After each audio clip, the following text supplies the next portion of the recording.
todos muito bem-vindos. Você está no canal do Escritor Cínico. Nesse vídeo eu vou cumprir aquele meu desafio de ler 12 livros ao longo de 2021. E eu trouxe para vocês um escritor japonês, é o Junichiro Tanizaki. O livro é Voragem, considerado um clássico da literatura japonesa, mundial e também uma das obras-primas do Junichiro. Antes de começar, aquele nosso aviso de sempre. Se você não é inscrito no nosso canal, se inscreva. E ao se inscrever, não se esqueça de apertar o sininho para saber sempre quando eu postei o novo vídeo, porque aí o YouTube vai te avisar. Compartilhe esse vídeo que você ajuda o nosso canal a crescer e comente. Eu tenho o hábito de, antes de começar a comentar sobre o livro, falar um pouco do autor, principalmente se eu ainda não comentei ele aqui no canal. Então, o Junichiro, ele nasceu no século XIX, mais precisamente em 24 de julho de 1886, e veio a falecer também em julho, mas no ano de 1965 ele tinha 79 anos. A sua carreira literária começa em 1909, quando ele funda uma revista e publica uma peça de Apenas um Ato. A partir daí, ele começa então a se interessar muito pela vida literária e vai publicando inicialmente contos, até começar também a publicar romances. Entre os seus romances, além de Voragem, tem A Chave. Todos esses que eu vou falar em português é porque já estão traduzidos. Tem A Confissão Impudica, Diário de um Velho Louco, A Mãe do Capitão Shigimoto, o Cortador de Canas, Alguns Preferem Urtigas, Elogio da Sombra, que é um ensaio, e Uma Gata, um Homem e Duas Mulheres. Ele foi o primeiro autor japonês também a ser reconhecido pela Academia de Artes norte-americana como um autor que contribuiu para a literatura mundial. Um breve resumo sobre o Junichiro. Vamos falar então do livro Voragem. Voragem vai contar a história de uma mulher casada, mas ainda nova, chamada Sonoko, que vem a conhecer uma menina mais nova, dos seus 17 a 18 anos, eu acredito, que tem o nome de Mitsuko, e segundo a narradora, que é a Sonoko, é uma mulher muito bela. O livro, como eu acabei de falar, é narrado em primeira pessoa, então a gente não tem uma outra versão a não ser a da personagem, que é a Sonoko. Então tudo o que ela diz nós vamos ter que acreditar.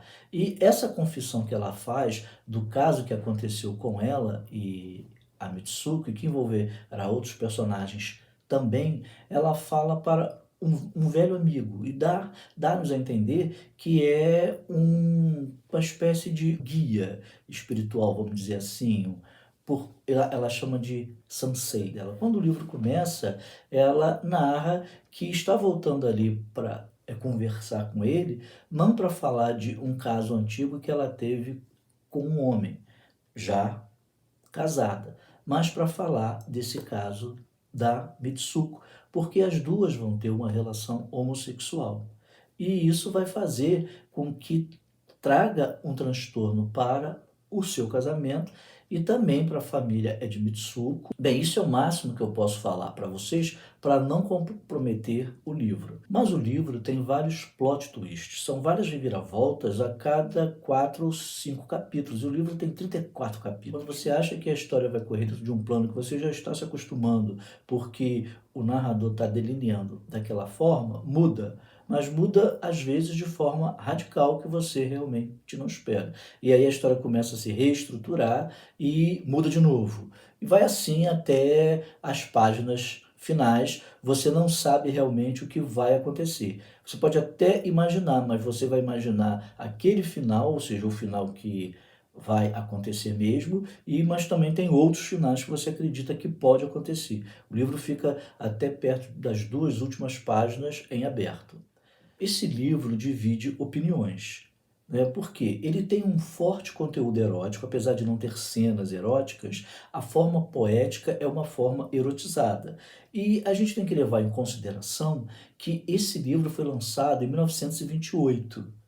Então, imagina, naquela época, você falar de homossexualismo numa sociedade machista como é ainda hoje a sociedade japonesa.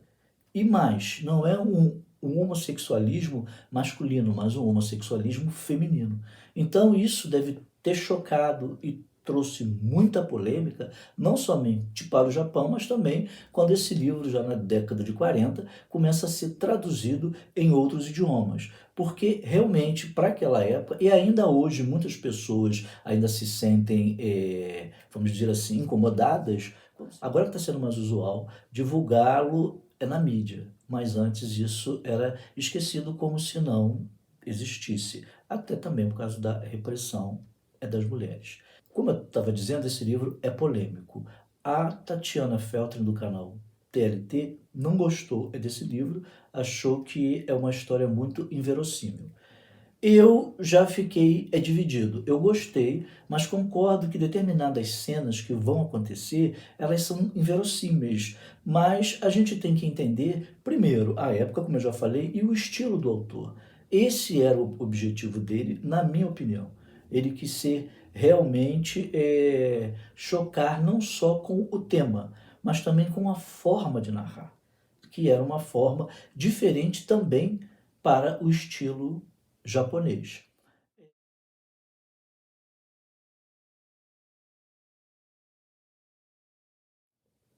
E por que o nome Voragem? Porque a gente percebe que esse relacionamento que se estabelece entre a Mitsuko e a Sonoko vai consumindo os personagens como numa voragem realmente.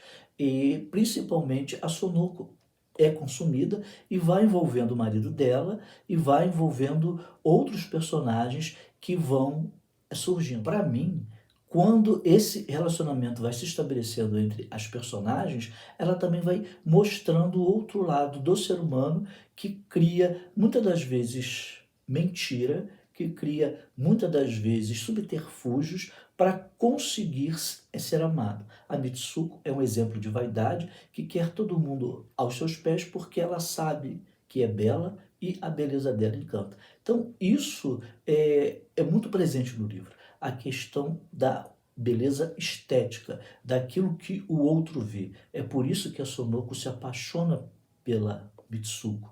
E é por isso que a Mitsuko tem a Sonoko nas mãos. E isso segundo a personagem Sonoko nos conta. A gente não sabe se foi bem assim. A gente não sabe se ela, até o final do livro, criou uma história de uma forma aumentada para que ela tivesse na posição de mais fraca, de mais manipulável. Às vezes não foi isso. O livro deixa isso em aberto e você vai ficar na dúvida. Então, assim, é um livro que, apesar de polêmico, eu gostei. Eu não achei ele um livro ruim, não. E recomendo. Principalmente para vocês tirarem as próprias conclusões. Então, se você gostou desse vídeo, não deixe de dar o seu like, não deixe de assinar o nosso canal e até um próximo encontro. Um abraço.